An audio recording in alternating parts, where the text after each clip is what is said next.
Dobrog prijatelja, okolica Sombora, jedno selo lepo, selo koje se obnovilo, koje ima, što se kaže, nema šta nema od jezera i dobrih objekata. I da bude interesantno, selo je jako lepo i bogato. Osim toga, moj prijatelj ima par starih kuća. Više puta je bio ženjen, tako da je sad sam. Inače se bavi poljoprivredom i sa stokom, jer ima svinje, mangolice, kokoške, zečeve, pačiće, mačiće, nema šta nema.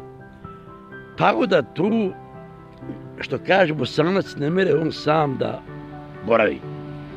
Znači njemu treba mlada, da mu kuva, da rani kokoške, da radite bašte, teatare koje on ima na kilometre i naravno da ispunjava ljubavne želje njegove, da ga dočeka kao pravog domaćina, pravog seljaka.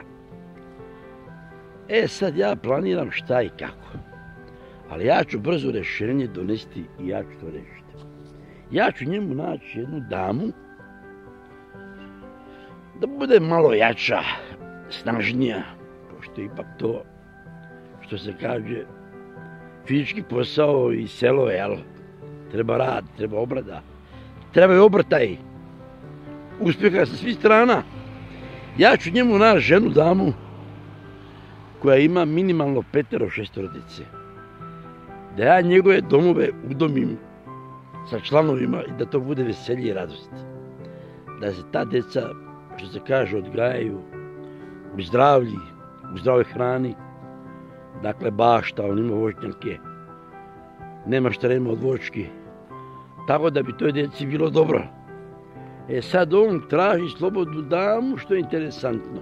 Pa pametan momak, bez obaveza. Znači, on bira još. Sad ja ću morat naći damu sa 5-6 djece, stajem u svoju limuzinu, njihove stvari i samo odvezem do njega kad je on na poslu. I odem u obližnji kafić, popijem kafu, nazovem ga i kažem: ekstra deluxe dama te čeka, furaj odmah kući.